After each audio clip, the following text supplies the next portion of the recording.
నిన్న ఏదైతే నా బర్త్డే పార్టీ జరిగిందో ఒక చిన్న ఇంట్లో పార్టీ లాగా ఒక ఫ్యామిలీ ఫంక్షన్ లాగా జరుపుకోవాలన్న ఒక ఉద్దేశంతో ఆ రిసార్ట్ లో మా అమ్మా నాన్నల కోరిక మేరకు మా అమ్మా నాన్నలతో కలిసి మా ఫ్యామిలీ మెంబర్స్ తో కలిసి నేను జరుపుకోవడం జరిగింది. అక్కడ మా అమ్మా నాన్నలు, మా అమ్మా నాన్న ఫ్రెండ్స్, మా ఫ్రెండ్స్, మా ఫ్యామిలీ ఫ్రెండ్స్, మా టీమ్ మెంబర్స్ మాత్రమే ఉండడం జరిగింది. అండ్ అట్లనే లిక్కర్ ఉండడం జరిగింది, సౌండ్ సిస్టమ్ ఉండడం జరిగింది. సో సౌండ్ సిస్టమ్ కి లిక్కర్ కి పర్మిషన్ తీసుకోవాలని చెప్పి నాకు అస్సలు అవగాహన లేదు, ఐడియా కూడా లేదు. అది అనుకోకుండా సడన్ గా ప్లాన్ చేసుకొని వెళ్ళిపోవడం జరిగింది అక్కడ.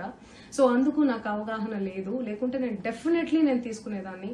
నాకు అసలు గైడెన్సీయే లేదు.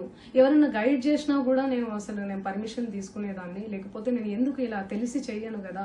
సో ఇదంతా ఇలా తెలిసి అయితే నేను తప్పు చేయలేదు, తెలియకుండా ఇది జరిగిపోయింది.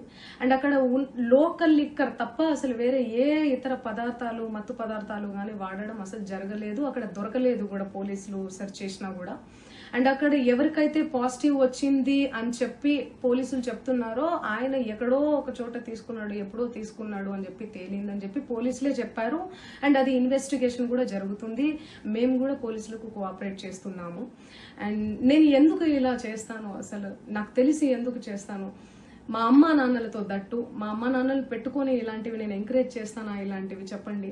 అండ్ ఒక రోల్ మోడల్ గా, ఒక ఇన్స్పిరేషనల్ గా ఉండాలని అనుకుంటాను, కానీ నేను ఇలా ఎందుకు నేను చేస్తాను. సో ప్లీజ్ దయచేసి మీడియా మిత్రులకు నా విన్నపం ఏంటంటే, ఆధారాలు లేని అభియోగాలు